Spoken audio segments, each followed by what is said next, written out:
আমরা আজ চলে এসেছি মেঘনা নদীর পাড়ে মাছ ধরার জন্য চরে। এটা হচ্ছে শুল্কা মাছ যেটাকে বলে।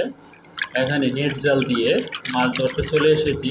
এটা হচ্ছে বাডা খল্লা যেটা বলে, এটা হচ্ছে হোলা ইসা, আমরা গ্রামে বলে থাকি হোলা ইসা চিংড়ি মাছ।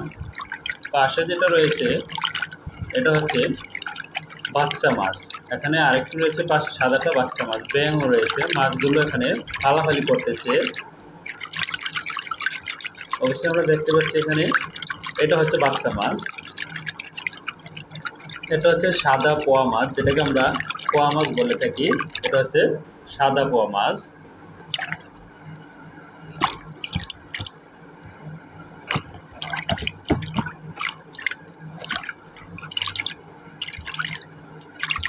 মাছগুলো এটা হচ্ছে বাইং মাছ, যেটাকে তারা বাইং বলে।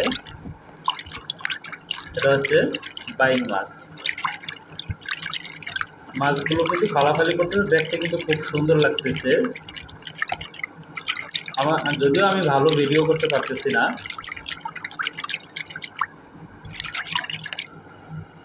এই যে এখানে আরো একটা মাছ রয়েছে, এটাকে বলে শুল্কা মাছ। আমরা বলি এটাকে শুল্কা মাছ। এই মাছটা ধরা হচ্ছে মেঘনা নদীর পাড়ে চরের এখানে যে ধান ক্ষেত রয়েছে, ধান ক্ষেতের পাশে নেট জাল দিয়ে। এটা হচ্ছে চিংড়ি মাছ।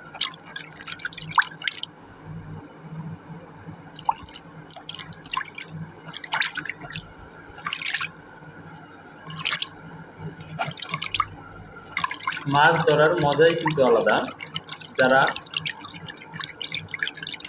মাছ ধরে তারাই বোঝে।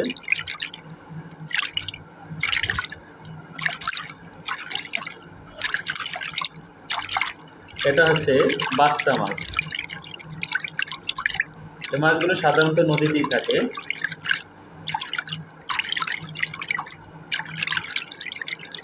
এই যে এখানে আরো মাছ রয়েছে, এটাও শুল্কা মাছ। এটা আমাদের গ্রামের ভাষায় আমরা এটাকে শুল্কা মাছ বলি, আর এটাকে হচ্ছে আমরা বাচ্চা মাছ বলি। আর এটা হচ্ছে বাডা খল্লা, যেটাকে আমরা খল্লা মাছ বলি, এটাকে বলে বাডা মাছ। এটা হচ্ছে মাছগুলো ফালাফালি করতেছে অনেক।